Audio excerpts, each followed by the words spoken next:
Assalamualaikum. Assalamualaikum warahmatullahi wabarakatuh.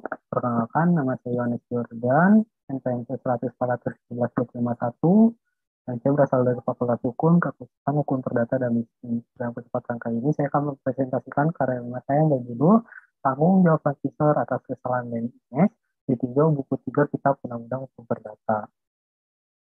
Untuk latar belakangnya, citra merek merupakan jenis asosiasi yang muncul dalam benak konsumen ketika mengingat sebuah merek tertentu. Asosiasi tersebut secara sederhana dapat muncul dalam benak konsumen berbentuk pemikiran atau citra tertentu yang dikaitkan pada sebuah merek.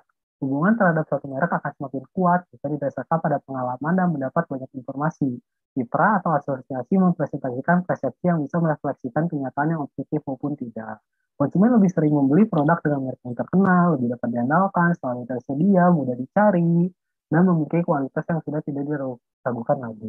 Sehingga merek yang dikenal lebih sering dipilih konsumen daripada yang tidak. Dengan merek yang telah dikenal oleh masyarakat luas, berkemungkinan pemilik waralaba mengembangkan bisnisnya lebih luas, dengan salah satunya melalui waralaba. Nah, dalam menjalankan usaha waralaba, biasanya franchisor akan mengeluarkan usaha-usaha untuk mempertahankan bisnisnya, seperti kebijakan-kebijakan di bidang promosi, SOP mengenai produk dan manajemen, dan sebagainya, yang tentu saja untuk menjaga citra merek yang sudah ada. Dalam perjalanannya, ketika mengeluarkan kebijakan-kebijakan, bisa saja pihak franchisor melakukan kesalahan dalam melakukan manajemen merek, yang membuat citra merek menjadi buruk atau turun. Nah, beberapa kemungkinan kesalahan yang menyebabkan citra merek turun itu produk yang dikeluarkan kemudian hari mengandung kecocokan atau produk tersebut mengandung bahan yang berbahaya. Contohnya kasus bedak bayi merek Johnson yang ditemukan mengandung asbes.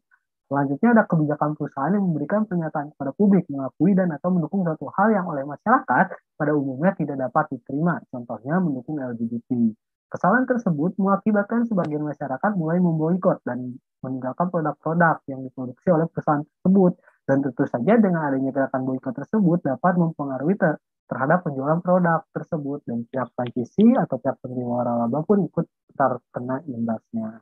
Dengan adanya kerugian yang ditimbulkan, nah bagaimana bentuk pertanggungjawaban dari pemberi waralaba atau franchisor atas kesalahan branding image berdasarkan buku 3 Kitab Undang-Undang Hukum Perdata. Nah, dalam hukum perdata, ganti rugi atau pertanggungjawaban itu terdapat dua jenis. Yang pertama itu dapat timbul karena manifestasi akibat dari suatu perjanjian atau dapat timbul karena oleh perbuatan melawan hukum. Ganti rugi yang muncul dari manifestasi adalah jika ada pihak-pihak dalam perjanjian yang tidak melaksanakan kewajibannya yang sudah disepakati dalam perjanjian.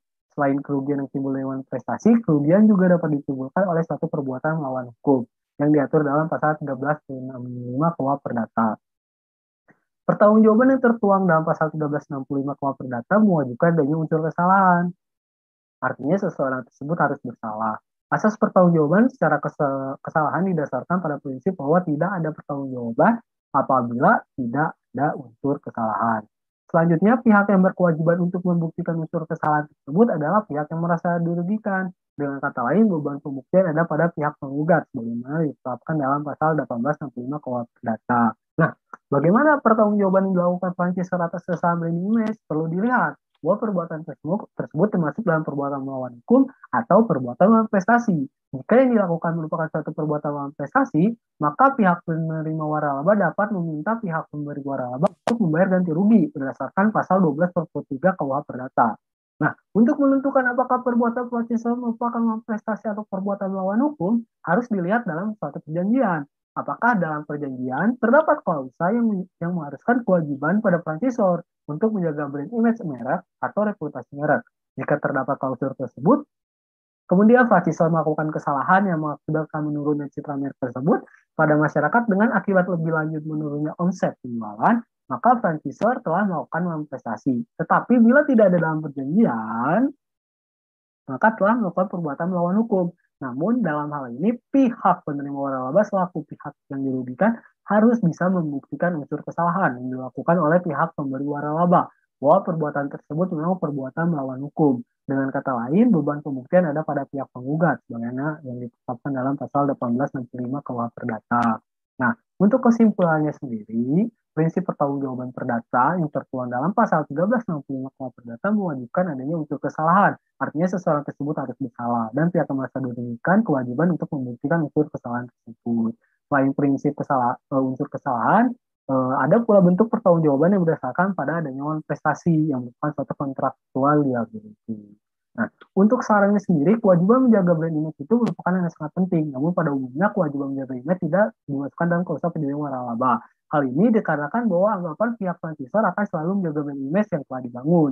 Hal ini memang sudah seharusnya terjadi. Namun dalam mempertahankan brand image, pihak franchisor itu tidak hanya seharusnya tidak hanya melakukan perbuatan untuk menjaga kualitas produk dan harga saja, tetapi perlu dilihat juga unsur-unsur sosial yang ada di dalam masyarakat, tempat di mana produk atau barang dan atau jasa itu dipasarkan, sehingga adanya perbuatan boikot atau meninggalkan produk dapat dihindari. Namun apabila telah terjadi bentuk pertanggungjawaban yang dilakukan oleh pemberi waralaba atas kesalahan image, perlu dilihat bahwa perbuatan tersebut termasuk dalam suatu perbuatan manifestasi atau perbuatan melawan hukum. Setelah itu baru dapat dimintai pertanggungjawaban. Sekian dari saya dan terima kasih atas waktunya.